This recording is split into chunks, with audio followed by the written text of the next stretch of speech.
Hello दोस्तों, रिमझिम कहानियाँ आपके लिए लेकर आए हैं आज चोर की ईमानदारी का फल यानी सच का चमत्कार। हिंदी कहानियाँ, ज्ञानवर्धक कहानियाँ, पुरानी कहानी जो आपको बहुत पसंद आएगी। कहानी पसंद आए तो चैनल को लाइक जरूर करें। संत की वाणी। किसी नगर में एक बूढ़ा चोर रहता था। 16 वर्षीय उसका एक लड़का भी था।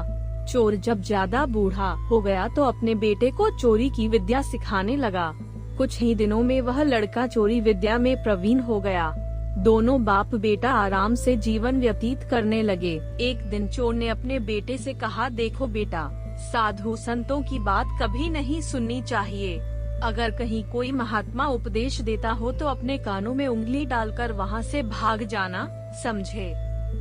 हाँ बापू, समझ गया। एक दिन लड़के ने सोचा, क्यों न आज राजा के घर पर ही हाथ साफ कर दूं। ऐसा सोचकर उधर ही चल पड़ा। थोड़ी दूर जाने के बाद उसने देखा कि रास्ते में बगल में कुछ लोग एकत्र होकर खड़े हैं। उसने एक आते हुए व्यक्ति से पूछा, उस स्थान पर इतने लोग क्यों एकत्र हुए हैं? उस आदमी ने उत्तर दिया, वहाँ एक महात्मा उपदेश दे रहे हैं। यह सुनकर उसका माथा ठनका। इसका उपदेश नहीं सुनूंगा, ऐसा सोचकर अपने कानों में उंगली डालकर वह वहाँ से भाग निकला।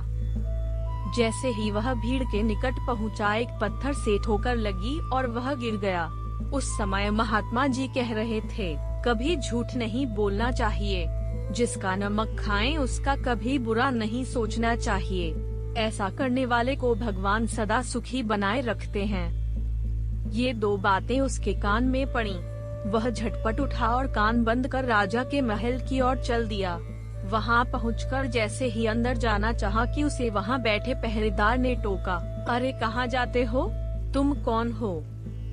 उसे महात्मा का उपदेश याद आया, झूठ नहीं बोलना चाहिए। चोर ने सोचा, आज सच ही बोलकर देखें। उसने उत्तर दिया, मैं चोर हूँ, चोरी करने जा रहा हूँ। अच्छा जाओ। उसने सोचा राजमहल का नौकर होगा, मजाक कर रहा है। चोर सच बोलकर राजमहल में प्रवेश कर गया। एक कमरे में घुसा। वहाँ ढेर सारा पैसा तथा जेवर देख उसका मन खुशी से भर गया। एक थैले में सब धन भर लिया और दूसरे कमरे में घुसा। वहाँ रसोई घर था। अनेक प्रकार का भोजन वहाँ रखा था। वह खाना खाने लगा। खाना खाने के बाद वह थैला उठाकर चलने लगा कि तभी फिर महात्मा का उपदेश याद आया, जिसका नमक खाओ उसका बुरा मत सोचो।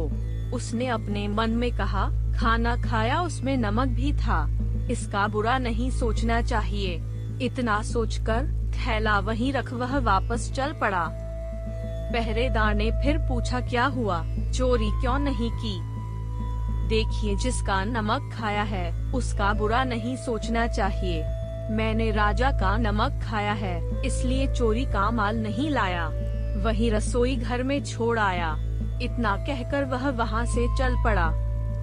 उधर रसोई ने शोर मचाया, पकड़ो पकड़ो, चोर भागा जा रहा है। पहरेदार ने चोर को पकड़कर दरबार में उपस्थित किया। राजा के पूछने पर उसने बताया कि एक महात्मा के द्वारा दिए गए उपदेश के मुताबिक मैंने पहरेदार के पूछने पर अपने को चोर बताया, क्योंकि मैं चोरी करने आया था।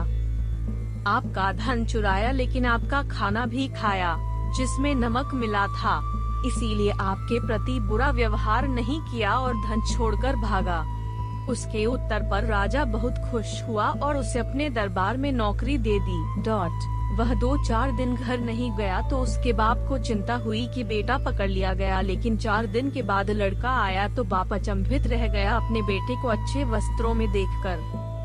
लड़का बोला, बापूजी, आप तो कहते थे कि किसी साधु संत की बात मत सुनो, लेकिन मैंने एक महात्मा के 2 शब्द सुने और उसी के मुताबिक काम किया, तो देखिए सच्चाई का फल। सच्चे संत की वाणी में अमृत बरसता है, आवश्यकता आचरण में उतारने की है। हेलो दोस्तों, अगर आपको ये कहानी पसंद आई हो तो हमारे इस चैनल को लाइक करें, सब्सक्राइब करें और शेयर करना ना भूलें। आपके कमेंट और आपकी हर बात हमें पसंद है, इसलिए हमारे चैनल को देखिए। हम आपके मन के अनुसार वीडियो लाते रहेंगे, कहानियाँ देते रहेंगे और आपका मनोरंजन करते रहेंगे। नमस्कार।